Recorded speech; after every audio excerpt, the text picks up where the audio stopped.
नमस्कार, आप देख रहे हैं एनबी न्यूज 24x7 नीलम बोध के साथ। और साथियों, आज मैं बात करूंगी मध्य प्रदेश की घटना को लेकर। जी हां, मध्य प्रदेश के सीधे जिले के रूपली गांव की यह घटना है जिसने मानवता को एक बार फिर से शर्मसार कर दिया है।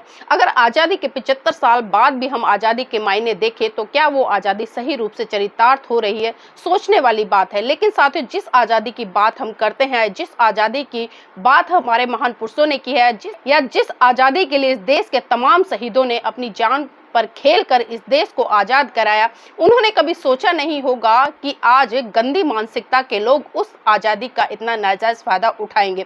जी हां साथियों, मध्य प्रदेश की घटना आप सबने देखी होगी। जिस तरह से सोशल मीडिया पर एक वीडियो बहुत तेज गति से वायरल हो रही है पिछले 2 दिनों से, और लगातार आप लोगों की प्रतिक्रिया उस वीडियो पर निकल कर आ रही है। लोगों में काफी आक्रोश है और आक्रोश का कारण साथियों साफ साफ है। जिस तरह से भारतीय जनता पार्टी के जो विधायक के प्रतिनिधित्व है परवेश शुक्ला, जिस तरह से उसने खुलेआम एक आदिवासी व्यक्ति के ऊपर पेशाब करने की घटना को अंजाम दिया है। साथियों, इस घटना को सोचकर भी रूह कांप जाती है। और जब मैंने वीडियो देखी तो मेरे तन बदन में आग लग गई। मस्तिष्क में लगातार तरह तरह के सवाल उत्पन्न हुए। तरह तरह के सवाल आए कि आखिर आजादी के अमृत महोत्सव को सरकार ने इसलिए सेलिब्रेट किया था कि भारतीय जनता पार्टी के 2 टके के गुंडे इस तरह की गंदी हरकतों को अंजाम देने का काम करेंगे और उन्हें किसी भी तरह से शासन या प्रशासन का डर नहीं रहेगा। आज वो इतने स्वतंत्र रूप से कहीं ना कहीं इस देश के बहुत बड़े तबके को गुलाम बनाने का काम कर रहे हैं। और उसी कड़ी में साथियों, जिस तरह से ये निंदनीय घटना हुई है आप सबने देखा है, और साथियों इस पर तमाम बुद्धिजीवी लोगों ने अपनी अपनी प्रतिक्रियाएं दी हैं। लेकिन यहाँ पर एक बहुत बड़ा सवाल उठता है कि जो तथाकथित हिंदू हैं, जो लगातार हिंदू राष्ट्र की मांग करते हैं, जो लगातार चिल्लाते रहते हैं कि हिंदू धर्म खतरे में है, तो मैं उनसे एक सवाल पूछना चाहती हूँ कि जो लोग ये कहते हैं कि हिंदू धर्म खतरे में है, क्या वो इसी हिंदू राष्ट्र की कल्पना करते हैं जिसमें कि एक निर्दोष व्यक्ति के ऊपर खुलेआम पेशाब करने का काम किया जाए? और साथियों, जो लोग लगातार जो पठान मूवी आई थी उसमें भगवा कलर को लेकर, जो कि दीपिका एक बिगनी पहनी हुई थी, उसको लेकर तमाम तरह की प्रतिक्रियाएं थी। यहाँ तक कि भारतीय जनता पार्टी के कई मंत्री व विधायक चीख चीख कर चिल्ला रहे थे कि उनकी भावनाएं आहत हुई हैं, क्योंकि इस फिल्म में जो बिगनी दीपिका पादुकोण ने पहनी थी वो भगवा कलर की थी। लेकिन अब उन्हीं विधायकों, उन्हीं मंत्रियों और उन्हीं अंधभक्तों से मेरा सवाल है कि जो आदिवासी व्यक्ति है उसने भी तो भगवा कलर के कपड़े पहने हुए थे, और भारतीय जनता पार्टी का नपुंसक ये नेता 2 टके का, जो कि उसके ऊपर खुलेआम पेशाब करने का काम कर रहा है, तो क्या तब आपकी भावनाएं आहत नहीं हुई? तब आप अंधभक्त कहाँ सोए पड़े थे?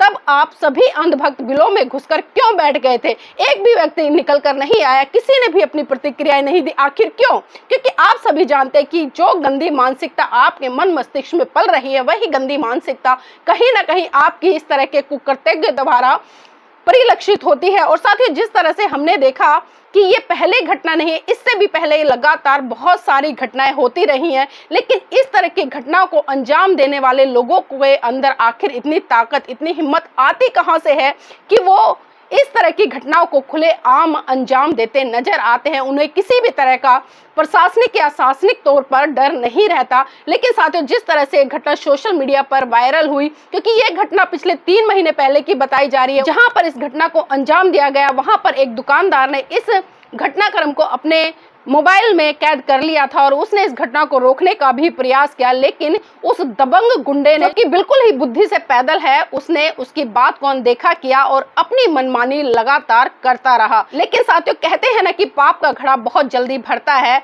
और 3 महीने के बाद ये घटनाक्रम इतनी तेज गति से सोशल मीडिया पर वायरल हुआ और मध्य प्रदेश की पुलिस ने उस परवेश शुक्ला नाम के गुंडे को हिरासत में ले लिया है। और इतना ही नहीं साथियों, इस प्रतिक्रिया पर जिस तरह से भारतीय जनता पार्टी या भारतीय जनता पार्टी के नेता अब मरहम लगाने का काम कर रहे हैं, ये भी किसी से छुपा नहीं है। क्योंकि आपकी जानकारी के लिए बता दूं, अभी कुछ महीने बाद मध्य प्रदेश में चुनाव होने हैं, और उसी चुनाव का नतीजा है कि जिस तरह से जिस व्यक्ति के साथ में इस घटनाक्रम को अंजाम दिया गया, जिसका नाम जसवंत रावत था, उस व्यक्ति को आज मध्य प्रदेश के मुख्यमंत्री, जी हां, शिवराज सिंह चौहान जी ने अपने आवास पर बुलाया और वहां पर बड़ी सी कुर्सी सजाकर और गंगा जल से उसके पैर धोने का काम किया और उससे माफी मांगने का काम किया। तो साथियों, इसी तरह से आप समझ सकते हैं कि आखिर पहले तो घटना को अंजाम दे दे दिया जाता है। जब भारतीय जनता पार्टी में इस तरह के गुंडे पनपते, इस तरह की गंदी मानसिकता के लोग रहते हैं, तब उन पर किसी भी तरह का सुधारवादी दृष्टिकोण अपनाकर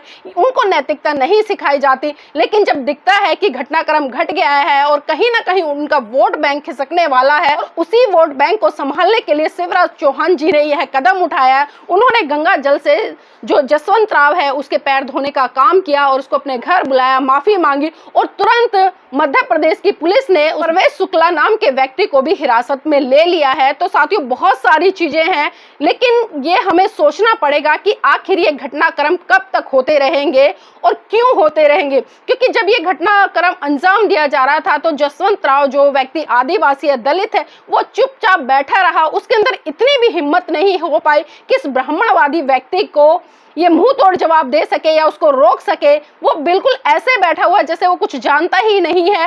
तो इसी चीज से आप समझ सकते हैं कि इस भारत देश के लोगों को मानसिक रूप से कितना गुलाम बना दिया गया है। मैं तो कहती हूँ कि इस भारत देश को आजादी ना मिलती तो अच्छा होता, क्योंकि आजादी तो मिल गई, लेकिन आजादी के मायने आप जिस तरह से देख रहे हैं, दिन दहाड़े बहन बेटियों के ऊपर अत्याचार, शोषण होता है, उनको जिंदा जला दिया जाता है, उनके साथ में बलात्कार जैसी घटनाओं को अंजाम दिया जाता है।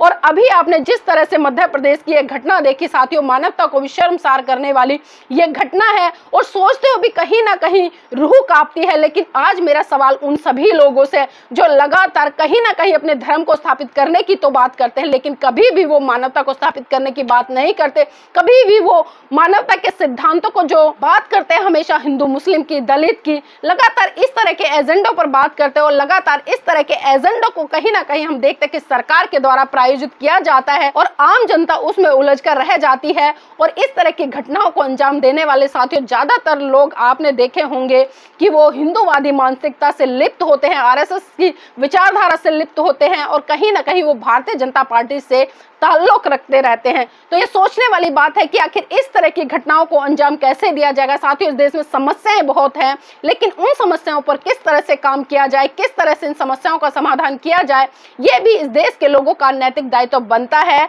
चुप रहने से कुछ नहीं होगा, क्योंकि आप लोग चुप रहते आए हैं, तभी इस तरह के जो गंदी मानसिकता के लोग हैं उनकी हिम्मत हो जाती है कि वो आपके ऊपर खुले तौर पर पेशाब करने का काम करते हैं।